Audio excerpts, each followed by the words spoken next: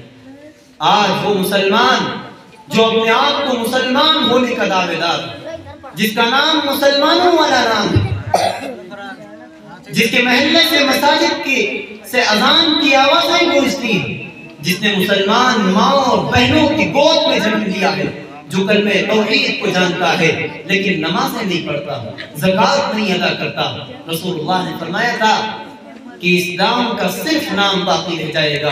آج مسلمان صرف نام کے مسلمان باقی رہے، لا یبقى من الاسلام الا رسمہ۔ وہی دور آ گیا جس دور کے بارے میں رسول اللہ نے فرمایا تھا اسلام کی صرف صورت باقی رہ جائے گی۔ جس طرح دنیا کی دوسری قومیں یہ سمجھتی ہیں، عیسائی یہ سمجھتے ہیں کہ عیسائی ایک قوم ہے اور ہم عیسائی ہیں، مجوسی یہ سمجھتے ہیں کہ مجوسی ایک قوم ہے اور ہم مجوسی ہیں، یہودی یہ سمجھتے ہیں کہ یہودی ایک قوم ہے اور ہم یہودی ہیں۔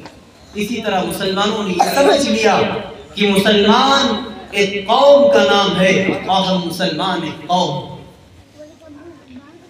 یہ وہ دور آ چکا ہے جس کے بارے میں رسول اللہ نے فرمایا تھا لا یبقى من القرآن الا رسمہ، قرآن باقی ہوگا، اس کے پڑھنے والے باقی ہوں گے، لیکن اس کے الفاظ کو پڑھا جائے گا، اس کے معنی اور مفہوم کو کوئی نہیں جانے گا۔ پورے گاؤں، پوری بستیوں میں کوئی ایسا عالم دین میسر نہیں جو قرآن کے الفاظ کا ترجمہ اور اس کے معنی بتا دے۔ یہ وہ دور ہے جس کے بارے میں رسول اللہ نے فرمایا تھا قرآن کا صرف نقش باقی رہے گا، اس کی روحانیت ختم ہو جائے۔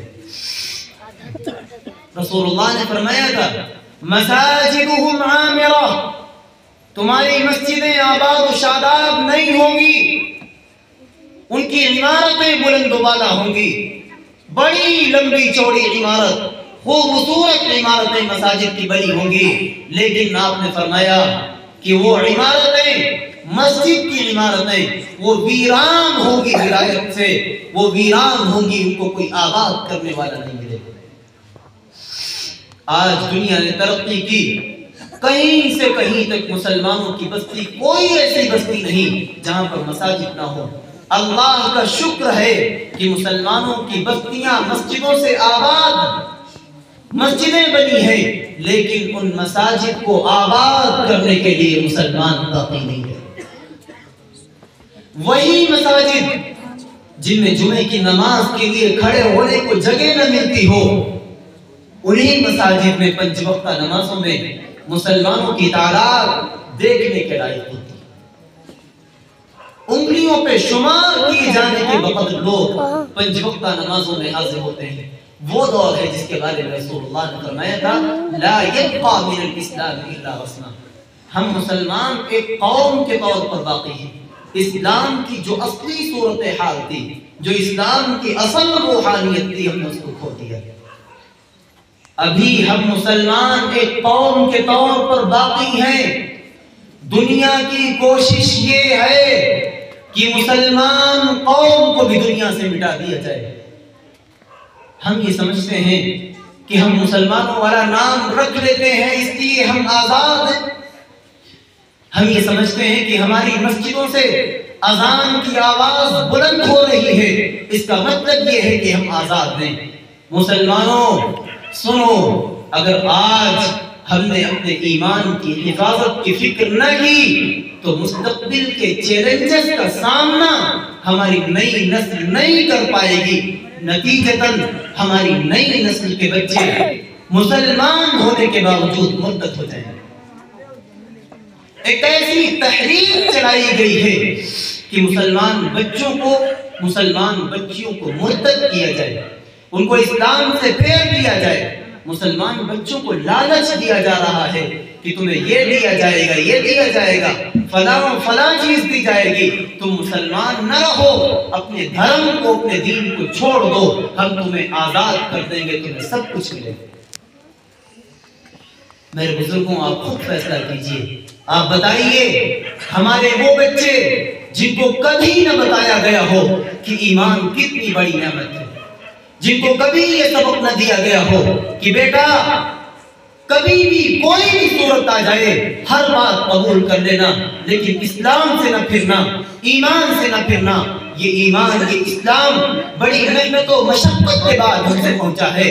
اگر یہ سبق نہ دیا گیا اور ہمارے ان بچوں کو دشمن تنظیموں نے لالچ دیا تو آپ یقین جانیے ہمارے ان بچوں کو مرتد ہونے سے دنیا کی کوئی طاقت نہیں روک سکتی۔ بے شمار مسلمان بچیوں کو آج مرتد بنا دیا گیا۔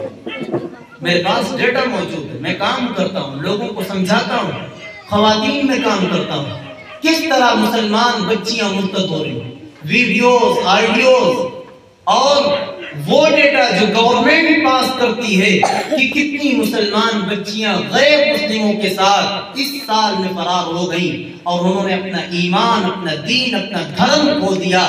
میرے پاس اس کا ڈیٹا موجود ہے۔ ہم یہ سمجھتے ہیں آئے دن واقعات ملتے ہیں، فلاں بستی کی فلاں کی جاننے والی فلاں کے تعلق دار کی بیٹی آج فلاں غیر مسلم کے ساتھ چلی گئی، اور صرف یہ کہہ کر کے کہ بہت برا ہوا، اچھا نہیں ہوا، یہ کیا ہو گیا، اس طرح کے الفاظ کہنے کے بعد ہم سب خاموش بیٹھ جاتے ہیں۔ آئندہ کے لیے کوئی تیاری ہم نہیں کرتے ہیں۔ کیا کوئی ہے جو مجھے اس بات کی گارنٹی دے سکتا ہے کہ ایک بچی مرتد ہو گئی، وہ چلی گئی، آج ہمارے افسوس کر لینے سے، ہاتھ پر ہاتھ مل لینے سے اور چند الفاظ کہہ دینے سے آئندہ کوئی مسلمان بچی کسی غیر کے ساتھ فرار نہیں ہوگی؟ ہر روز یہ واقعات دیکھ رہے ہیں، 1 2 3 ایک لمبی تعداد مسلمان بچیاں مرتد ہوتی جا رہی ہیں۔ ہم اس فکر میں بیٹھے ہیں کہ ابھی اس کے گھر کو آگ لگی ہے، ابھی اس کی بیٹی بھاگی ہے، ابھی اس کی بہن فرار ہوئی ہے، ہمارے گھر میں تو نہیں ہے۔ کیا تب آنکھیں کھلے گی جب تمہارے گھروں کی بچیاں بھی فرار ہو جائیں؟ یاد رکھو مسلمانوں، ایک مرتبہ اگر کوئی بچی آپ کے گھر سے نکل گئی، آپ اس کو واپس نہیں آ سکتے، کیونکہ وہ جانتی ہے کہ اب گھر میں کوئی عزت نہیں ہے، معاشرے میں کوئی مقام نہیں ہے، ماں باپ کی نظروں میں کوئی اہمیت نہیں ہے۔ ایک مرتبہ گھر سے رخصت ہو جانے والی بچی کو آپ واپس نہیں لا سکتے۔ آپ کیوں نہیں ایسا لاہی عمل تیار کرتے ہیں؟ کیوں نہیں ایسی کوششیں کرتے ہیں کہ آپ کی مسلمان بچی کسی غیر مسلم کے ساتھ جائے؟ کیسے نہیں جائیں گی وہ بچیاں جن کو بتایا ہی نہیں گیا کہ اسلام کیا ہے؟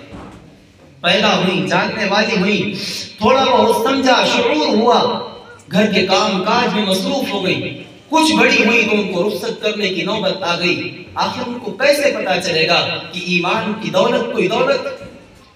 ان کو کیسا پتا چلے گا کہ اسلام ایک عظیم الشان نعمت ہے دنیا میں، اس کا کوئی بدل نہیں ہے؟